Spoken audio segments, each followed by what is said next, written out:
day 2, sobrang ganda ng panahon, sunny weather, perfect for our free diving session today.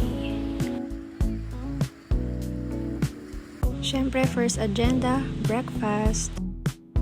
Nakapag-breakfast na, so on the way to our free diving session.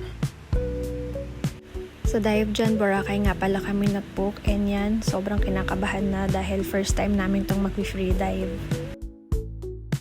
Binigyan na kami ng fins na gagamitin for later. Kailangan super sukat sa paa mo. Wala nang atrasan to.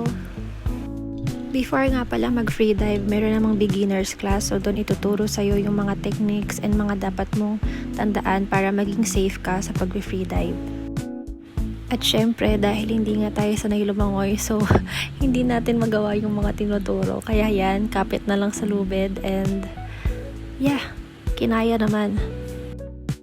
And hindi pala biro ang mag-free dive. Sobrang sakit sa tenga as in, and kailangan mo ng lakas ng loob para talagang marating mo yung baba ng dagat and makita mo yung mga corals. Which is hindi ko nagawa kasi sobrang sakit talaga sa tenga and ang priority ko lang is safety. Thank you Lord, safe kaming lahat after free dive. Syempre gutom na kaya perfect ang inihaw for our lunch sa Jerry's Grill. Nagpahinga lang ng konti and freshen up, and yan, papunta na ulit kami sa aming next activity. Syempre, pinaghandaan namin ang aming parasailing, kaya yan, ang theme namin is yellow. Aura-aura lang. Sulitin natin ang magandang panahon. Okay, quick photoshoot before tayo pumunta sa parasailing activity. Si Kuya Ruel nga pala yung aming photographer and kausap namin sa mga activities namin dito sa Boracay. Medyo napaaga yung aming parasailing, wala pa ganong sunset, pero after namin bumaba nung bangka, ayan, ang ganda na ng view. And since gusto naming matry ang 2 Seasons Boracay and mahaba yung pila, so ngayon pa lang papunta na kami. Habang papunta kami sa 2 Seasons Boracay, nakita namin sobrang ganda ng sky.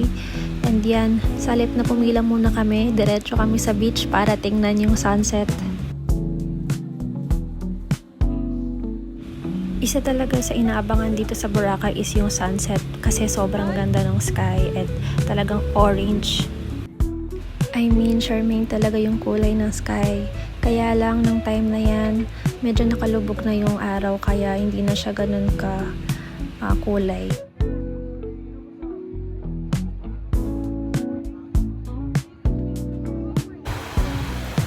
Hi, thank you Lord for this good weather.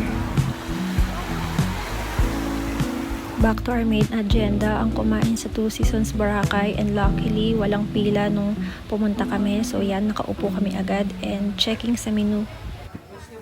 And ang in-order namin, 4 cheese pizza, truffle pasta, carbonara, and oyster sisig.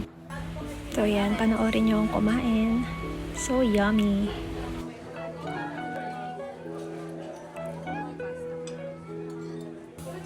For me naman, the best yung oyster sisig, so 11/10 yun. As a food vlogger ang atake, anyan hindi naman halata na nasarapan kami.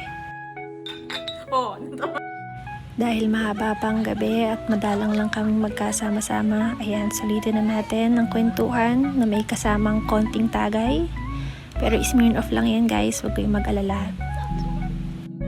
At dahil mga 30 na kami, after nyan, diretso tulog na rin kami. Ayun lang ang kaganapan for our day 2. See you on our next vlog. Bye!